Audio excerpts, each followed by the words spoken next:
about a round of applause for our firefighters? I see that. You talk about, our drug crisis, especially fentanyl. It's dangerous for us as first responders.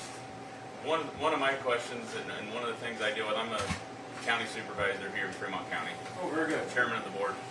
And one of the things I'm on Wabansi Mental Health Board, which is our local mental health area.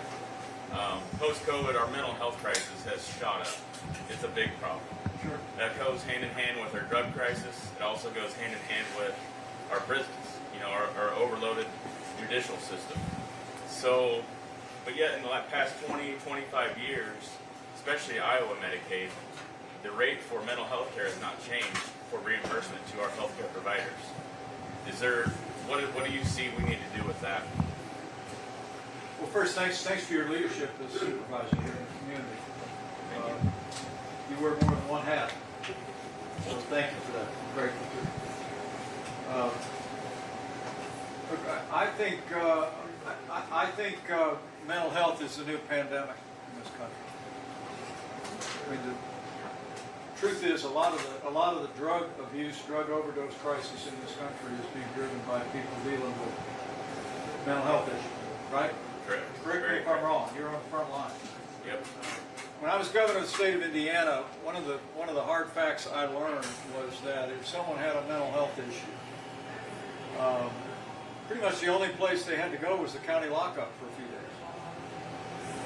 You're exactly right. I had one sheriff after another tell me, families will call me. They got a family member who's troubled. They got somebody in the community who's troubled. And he said, I'm not a mental health facility. So when I was governor of Indiana, one of the last things that I did in my first term was break ground on the first new mental health hospital in the state of Indiana. It was built in 30 years.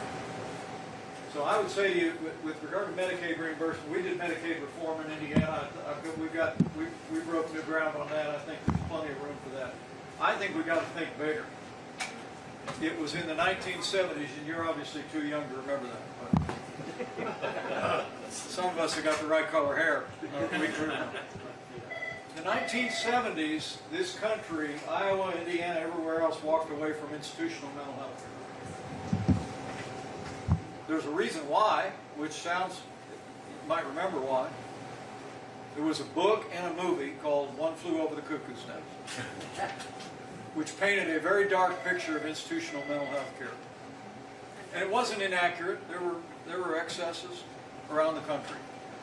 But the reaction in virtually every state in the union, literally within a single generation, every state in the country walked away from institutional mental health care. I think we got to go back. And I think it's related not just to giving people the opportunity to have somewhere to send a loved one where they can go and get treatment over a longer period of time.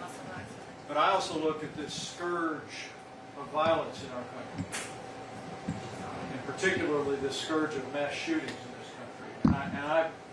I've said I think part of the solution is having a place. I mean, I have to tell you that Parkland shooting that happened in Florida during our administration. Met with families that had lost loved ones, talked to law enforcement.